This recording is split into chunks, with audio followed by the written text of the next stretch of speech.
नमस्कार, शनि समय चक्र न्यूज में आपका स्वागत है। मैं हूं आपके साथ अंकिता। चलिए बढ़ते हैं खबर की ओर। नरसिंहपुर पुलिस ने एक बड़ी कामयाबी हासिल करते हुए शहर के प्रतिष्ठित होटल कुसुम वैली में हुई लगभग 75 से 80 लाख रुपए की लूट का एक मात्र कुछ ही घंटों में खुलासा कर दिया। चौंकाने वाली बात यह है कि इस पूरी डकैती की पटकथा होटल के ही भरोसेमंद मैनेजर ने लिखी। पुलिस ने इस मामले में 4 आरोपियों को गिरफ्तार कर उनके पास से 60 लाख रुपए नकद बरामद किए।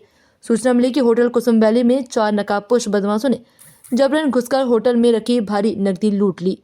वारदात की गंभीरता को देखते हुए पुलिस अधीक्षक डॉक्टर ऋषिकेश मीना ने स्वयं मोर्चा संभाला और अतिरिक्त पुलिस अधीक्षक संदीप भूरिया एवं एसडीओपी मनोज गुप्ता के नेतृत्व में 3 विशेष टीमों का गठन किया गया। जांच के दौरान जब पुलिस ने सीसीटीवी फुटेज खंगाले और होटल स्टाफ से पूछताछ की तो रात्रिकालीन मैनेजर चंद्रेश रजक की भूमिका संदिग्ध पाई गई। पुलिसिया पूछताछ में वह टूट गया और अपना गुनाह कबूल कर लिया। लालच में आकर उसने ये जानकारी अपने साथियों को दी और लूट की योजना तैयार की थी। पुलिस ने इस आरोपियों को गिरफ्तार कर लिया है।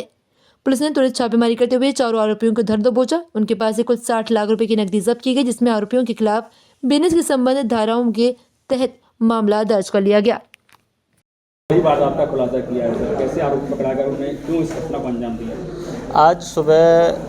आज रात में लगभग 2:30 के आसपास कुसुम वैली होटल में एक लूट की घटना कारित हुई थी। तत्काल हमारे थाना प्रभारी वहाँ पर पहुँचे, घटना स्थल का मुआवना किया, वरिष्ठ अधिकारियों को सूचना दिया। मैं और एडिशनल साहब, एसडीओपी साहब, हम सभी लोग वहाँ पर तत्काल सुबह 4 बजे कुसुम वैली होटल पहुँचे और पूरे घटनाक्रम को देखा, समझा। डॉग स्क्वाड को बुलाया, फिंगरप्रिंट को बुलाया, बारीकी से हमने जो सीसीटीवी फुटेज है उनको खंगाला और कुछ टेक्निकल एविडेंसेज कलेक्ट किए। उसके आधार पर हम लोग इस कंक्लूजन पे पहुँचे कि जो पूरी लूट की घटना कारित हुई है उसमें लगभग एक तो 75 से 80 लाख रुपए का जाना बताया गया था और घटना की गंभीरता और जो अमाउंट है उसको देखते हुए हमने इसमें तत्काल टीमें गठित की गई और सीसीटीवी फुटेज के अवलोकन में ये मालूम चला कि एक कर्मचारी, चंद्रेश करके कर्मचारी जो कुसुम वैली होटल में काम करता है, उसकी हमें जो कुछ गतिविधियां सीसीटीवी में संदिग्ध लगी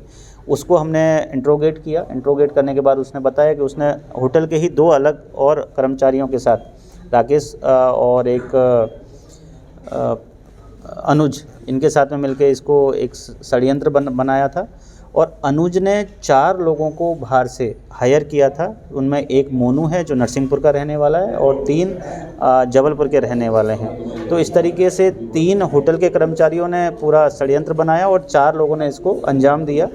इसमें जो होटल के कर्मचारियों को लगातार इनसे इंट्रोगेट किया। इंट्रोगेशन के बाद में पूरा इसका खुलासा हुआ और जब मोनू का नाम सामने आया तो मोनू से हमने लगभग अभी तक मोनू और 3 होटल के कर्मचारी हैं, उनसे अब तक 60 लाख रुपए के आसपास बरामद कर लिए हैं।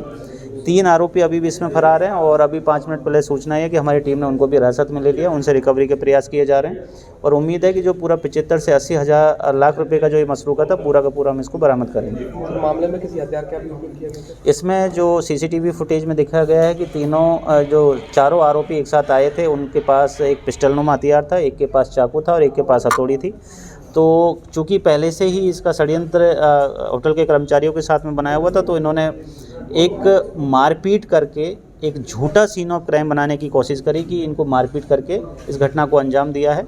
लेकिन सीसीटीवी में संदिग्ध जो गतिविधि थी उसके आधार पर पूरे घटनाक्रम का पट्टाछेप हुआ है और इसमें जो हमारी कोशिश रहेगी कि इस तरीके की सनसनीखेज जो घटना हुई है इनको अच्छा दंड मिले और न्यायालय में हम इसको बड़ा मॉनिटर करके चिन्हित अपराध की श्रेणी में रखेंगे। सर, आरोपी ने कोई मंशा बताई सर अपने तरफ से? कोई मंशा जाहिर की सर? ये जो होटल के कर्मचारी हैं इनको लगभग 8-10 दिन से मालूम था कि यहाँ पर बड़ी मात्रा में कैश रखा हुआ है और उसी को देखते हुए इनके मन में लालच आया और उसको देखते पिछले 7 दिन से इन लोगों ने इसकी पूरी प्लानिंग बनाई थी और 7 दिन से ये अपने साथी खोज रहे थे कि बाहर से कोई एक टीम आए और हमें मारपीट का बहाना करके हमसे ये लूट कारित करे। तो इन पूरा जो इसके पीछे मंशा है वो बड़ा कैश देखकर लालच है और उसी लालच के चलते इन्होंने बाहर के अपने 4 साथियों के साथ मिलकर इस घटना को अंजाम दिया है।